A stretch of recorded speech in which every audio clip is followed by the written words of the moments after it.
The latest developments in the conflict involving United States, Israel, and Iran are presented as calculated and necessary. Yet beneath official narratives lies something far more dangerous: misaligned goals, opportunism, and escalating cycles.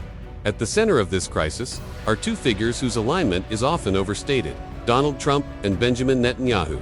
Their divergence in strategic objectives reveals a deeper fracture, determining if this conflict stabilizes or spirals into wider war. This report critically examines not just what is happening, but why, and what is being ignored or misrepresented.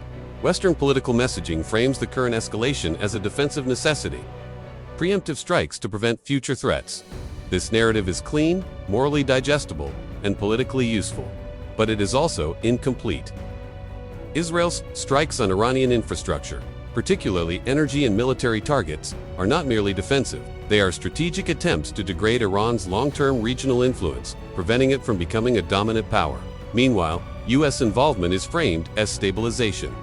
Yet, troop deployment and combat signals something else entirely: a reluctant escalation driven by alliance obligations rather than coherent strategy. Iran's response missile strikes, drone warfare, and threats is portrayed as reckless escalation. But from Tehran's perspective, it is consistent with a long-standing deterrence model: respond asymmetrically, expand the battlefield, and impose global costs. Iran cannot match U.S. or Israeli military power conventionally. Instead, it leverages geographies, proxies, and economic choke points. Most critically, the Strait of Hormuz. This is not irrational behavior. It is the strategy of a state that understands its limitations and weaponizes global dependence. The most critical aspect of this conflict is the growing divergence between us and Israeli objectives. Israel's position: Netanyahu's long-term goal appears to extend beyond deterrence, seeking to weaken or destabilize the Iranian regime. U.S. position: Trump shows strategic ambiguity, with public statements oscillating between escalation and escalation. This reflects a fundamental contradiction: avoid prolonged war while projecting strength. These goals are incompatible. Trump's approach is shaped less by long-term strategy and more by political calculus, appearing strong without commitment, managing domestic economic pressure, especially energy prices, and maintaining alliance credibility without full alignment. Netanyahu operates under different incentives: national security doctrine rooted in preemption, domestic political survival tied to perceived strength, and historical framing of Iran as an existential threat. This misalignment creates a dangerous dynamic: joint action without shared objectives. The near closure or disruption of the Strait of Hormuz is arguably the most consequential development in this conflict. Roughly 20% of global oil flows through this narrow passage. By threatening it, Iran transforms a regional conflict into a global economic crisis. This is strategic brilliance from a purely tactical perspective. Perhaps the most revealing move by the U.S. has been its decision to relax sanctions on Iranian oil, temporarily allowing its sale to stabilize global markets. This exposes a fundamental contradiction. Publicly, Iran is the aggressor. Privately, Iranian oil is necessary to prevent economic collapse. In effect, the U.S. is simultaneously fighting Iran militarily and depending on it economically. This is not strategy. It is reactive crisis management. Both the U.S. and Israel appear to believe that escalation can be controlled, that strikes can remain targeted, retaliation contained, and the conflict geographically limited. History suggests otherwise.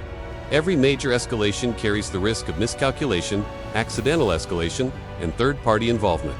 Iran's threats against global tourism and infrastructure indicate a willingness to expand the battlefield beyond traditional military targets. Iran's network of regional allies and proxy forces introduces unpredictability. Each of these actors has local motivations, independent command structures, and incentives to escalate. This decentralization makes the conflict inherently unstable. Mainstream coverage reduces the conflict to good versus bad, defense versus aggression.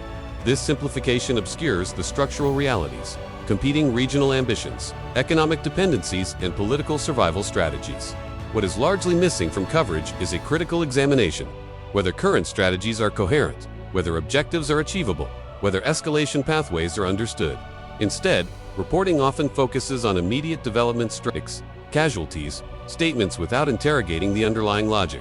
While geopolitical analysis often focuses on strategy, the human consequences remain severe and civilian casualties across multiple countries, mass displacement, infrastructure destruction.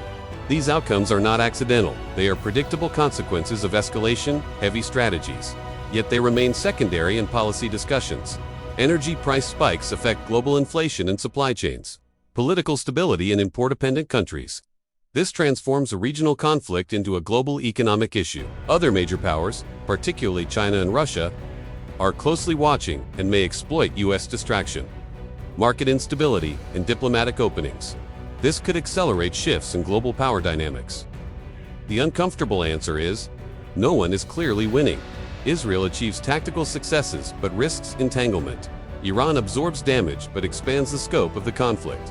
The U.S. maintains influence but reveals inconsistency. In many ways, the current trajectory represents a mutual erosion of stability rather than decisive advantage. The current conflict is not just a war, it is a stress test of alliances, economic systems, and strategic doctrines. What it reveals is deeply concerning. Allies acting without full alignment. Policies driven by short-term pressures. Escalation dynamics that outpace control mechanisms. The most dangerous aspect is not the violence itself, but the illusion that it is being managed. Because history shows one thing clearly: wars that leaders believe they control are often the ones that spiral the fastest. This isn't just about missiles and oil. This is about power, ego, and survival strategies colliding. Trump wants control without commitment. Netanyahu wants dominance without limits. Iran wants leverage without defeat. That combination, explosive by design.